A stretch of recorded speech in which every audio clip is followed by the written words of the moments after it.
you are a B2B service-based business owner and you are looking to gain more clients, create more impact and more revenue in your business, tune in to Amplify Your Marketing Message with Christine Campbell Rapin. Every week, we're going to take you through how to build an audience of buyers, mastering your marketing message, and making offers.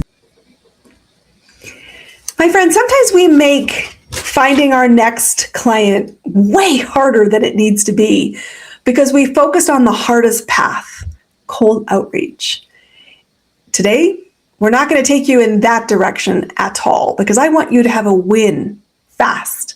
And so today I want to talk to you about reconnecting to your warm network and give you 5 particular scenarios and how to approach them so that you can open doors with warm traffic. Welcome back to Amplify Your Marketing Message. I am your host, Christine Campbell Rapin, and today I want to talk about the elephant in the room, which is your next opportunity is hiding in a conversation you simply haven't started yet. Your known network is the fastest way to win. And yet most people don't prioritize this and don't know how to approach a relationship that's gone cold or dormant. So if that's you, this is an episode you should save, make notes on, and start implementing immediately. Because the truth is that people are busy. I know the busy badge is everywhere. But busy doesn't mean I'm not interested. It means it's just not on my radar.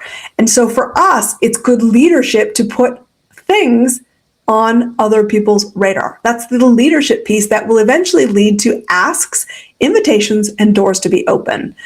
Because these people that already know you have a shared history with you, which means you have immediate context, immediate warmth, and they have some opinion. These should be positive as an overall group because I remember who you were, how you made me feel, and the work we did together. And a warm connection will outpace, outdeliver, outmove cold outreach. And that's why I always kind of giggle, because seriously, I giggle, when people come to me saying, I've spent so much money on cold leads and it's not working. And I said, well, no wonder. It's the least effective way to do it. It's a volume game, 1% effective for 99% noise. I don't play there. And people go, what? And I'm like, no, seriously, I don't play there. We don't play with cold traffic. We always warm it up and we always focus on our warm traffic because it's what works. And that doesn't mean that we don't do paid ads, but paid ads lead to a place to warm up the relationship before offers and conversations ever can happen. So we don't go from awkward, I don't know you, to a marriage proposal. And that's what most people do when they hire agencies to go bring them cold traffic. So let's not do that, my friends. Today, I want to talk about how do you reconnect with a warm network, even if it's gone dormant or you've ignored it or haven't prioritized it to date. Today's the day that changes everything. People who have shared history don't forget other people. We never forget how we made others feel or we received how others treated us. And if we created shared value, it always has a beautiful, warm halo.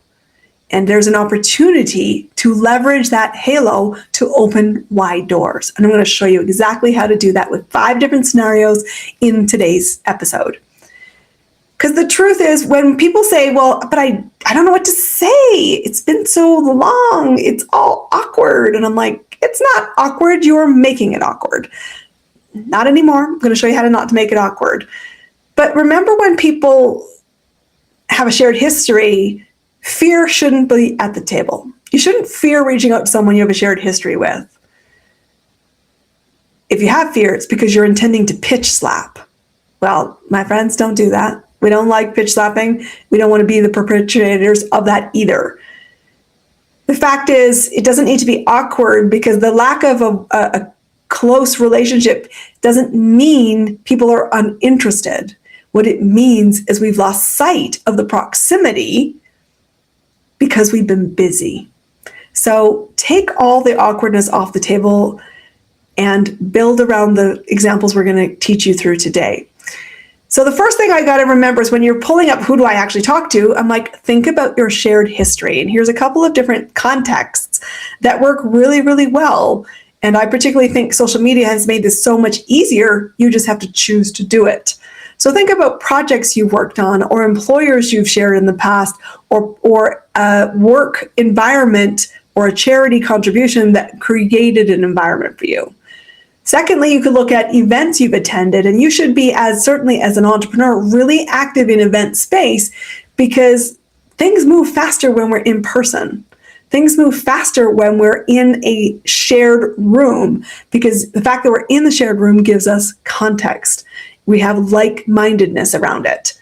It could be that you had a conversation that was super memorable. And that can be both a business conversation, a personal conversation. It doesn't matter. The point is it had a lingering memory for you. The fourth way you can think about is mutual interest. And mutual interest, I want you to think lateral here.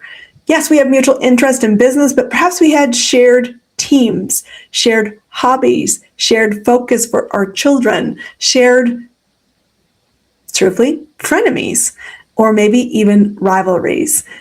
All of what I'm asking you to stir in your mind and to invite you to create a system around is every week in your business, I want you to think about one piece of shared history and outbound call, message, connect to people in your already known circle. And this is so important. The discipline around this will move your business because reconnections will open doors you didn't know could be there and were still there until you made the decision to do this. And here's the invitation. You go first. Start the conversation. So when you're starting the conversation, here's how to do it without that awkwardness being present. Number one, keep it light, which means for the love of God and all of holiness, please do not pitch to somebody you have a shared history with without first determining if it's welcome, needed, and it's not something that's easy to be effective with on the very first go out. So don't pitch and don't force relevance. I think that when we're re-engaging with somebody who we have a shared history with, it should be the equivalent of a wave across the street. But if all we do is wave at each other and we walk by, we've really missed a golden opportunity to warm up to any great depth of degree a relationship. So wave across the street for sure, but invite and exchange. Give people a reason to respond, a reason to connect, and don't get any of your ego involved with it. Timeliness of the response.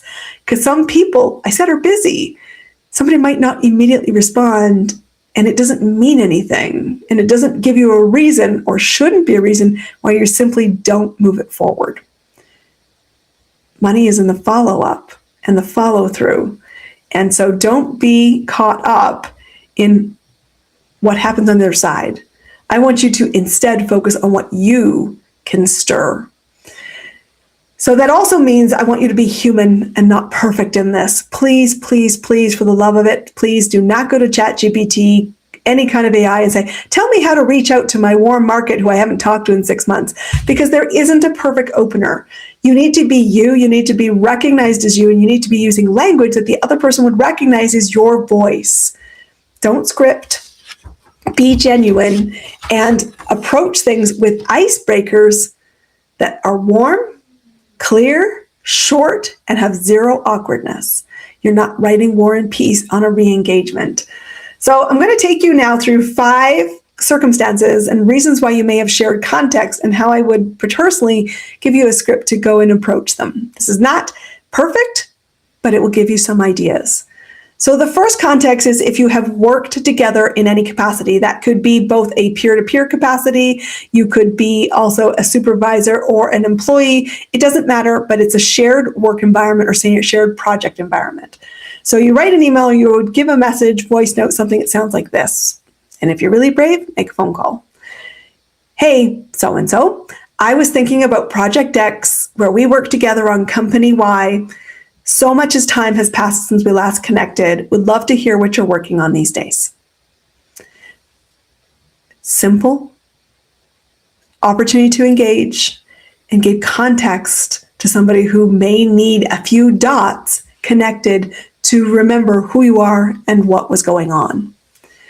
Second type of scenario that I do a lot with my clients, because my clients are all entrepreneurs and I encourage them to get in front of more people. And the biggest, easiest way to do this at volume and scale is to attend, participate, lead, facilitate, or speak at events. So this is what we would say to our clients. Hey, we met at event X and we had a great conversation about topic Y. Just wanted to reconnect and see how things have evolved on your end since that event. What I love about this is you've not just said you were there, you've helped anchor to them a dialogue that was you and them together. And what makes this effective is that you actually have to document this. And so it's important, if you're going to be attending events, that you schedule time post the event to capture relevant information. You can do this in Excel spreadsheets, you can do this in documents, notebooks, but even better would be your customer relationship management tool, your CRM. And this also impresses people with your memory, right? So if you can be really specific around the topic, it immediately gains trust and it immediately separates you from the crowd as a whole. So don't forget to just attend the event, but make sure you've taken good notes about who you met with, what was the conversation, and what was your next step. Because perhaps if you've missed following through on the next step, one of the other examples I'm going to give you today will help you overcome that missed or delayed response. So that's how we do events. The third type is if we simply have a relationship that we haven't connected with in maybe months or years. So let's just start by addressing the elephant in the room. Hey, person, it's been a while. I saw your recent post about topic X, and it reminded me of our last conversation. Hope everything's well. What's new with you and your family? This is really important because, sometimes we are busy. We don't not care. It's just been a lack of proximity. And so I want you to be really open to seeing people, being curious about other people's lives, and using that as a reason to reach out. Be the exception. Think about the topics. Think about other people. And if you're going to be scrolling on social media, do it with an intent to find people to re-engage with, not just to scroll and scroll and scroll by people and things that are not known to you, if your goal is forming up a relationship to open a new door. The fourth thing I want you to give you a scenario around is if it's somebody you admire. So somebody you see as a thought leader, somebody that you respect, and how do you approach somebody which you see as somebody with an authority figure? So here's how I would do it. Hey, person X, I've always appreciated your insight on topic X or topic Y. Came across your recent update and thought I'd reach out. Would love to catch up when you have a moment. Notice here the theme. In all four examples we've given you to date, we're tying context to topics. We're showing people the reason, the insight, the connection piece that is stirring our curiosity. We're also showing somebody we see them, we hear them, and we want to engage and learn more. This is really important because if you received a message like these, how would you personally respond? Hopefully with warmth, and you would show the courtesy to actually take time and complete the response. This is our fifth scenario I want to talk about. And this is if something that you've engaged with but potentially lost momentum. Maybe you said you would follow through, you'd provide something, you were hoping for a next step, and the next step stalled. This is really common in the world of business. And I will tell you, we know it. The fortune's in the follow through. So we have to address the elephant in the room. Hey, person X, your name popped into my mind today, and I figured it was the perfect reason and a sign to reconnect. What are you currently excited about? And tell me all about it.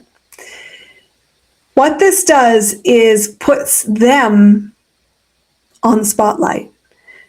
People love to talk about what their priorities are, what their focuses are, what their current excitement is stirred around. And so give them the forum to say, hey, tell me more. Tell me all about it. Tell me what's got you excited. I can't wait to celebrate you, see you, and if appropriate, maybe I can support it in some way. All of this works effectively when you keep detailed notes on other people. And this is the discipline of great selling. This is something that I was really lucky that I was taught in my early career. Way before things like Salesforce came around, really way before those technical tools of CRMs became bread and butter in big business, I was taught to pay attention to not just the person, but the human and all the facets of their lives. Like, who were they involved with? Did they have children? What were their sports interests? What were their hobbies? And so that there was always details around ways we could care for the human. Right now, we want to bring the human back into business. We want to build relationships and enrich the personal connections.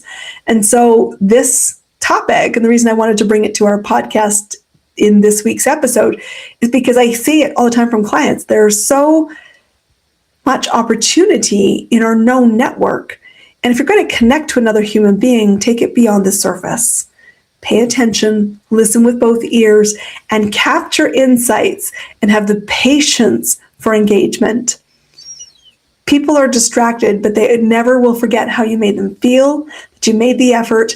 And I know for myself, one of the earliest goals I had was to build relationships and build my own version of the United Nations, which means I'm very intentional about how are you? What's going on? Tell me what's your priority. Gosh, we haven't seen each other in 3 years, but I'm in town. Do you want to have coffee? There's no awkwardness to this because it's a muscle I have chosen to build. And it certainly makes me as a human feel amazing. I love reconnecting with people I have a shared past with. And I know for sure it's also opened doors and created opportunities I just never imagined.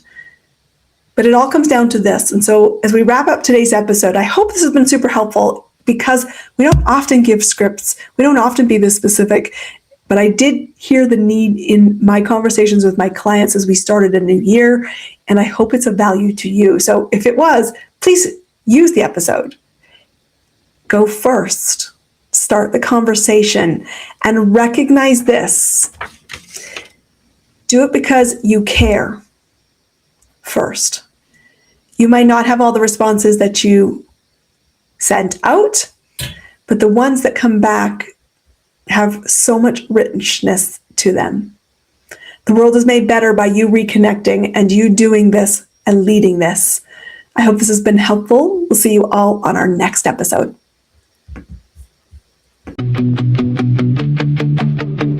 That's a wrap on another amazing episode of Amplify Your Marketing Message with me, your host, Christine Campbell Rapin. Be sure to subscribe on your favorite podcast platform so you don't miss another great episode.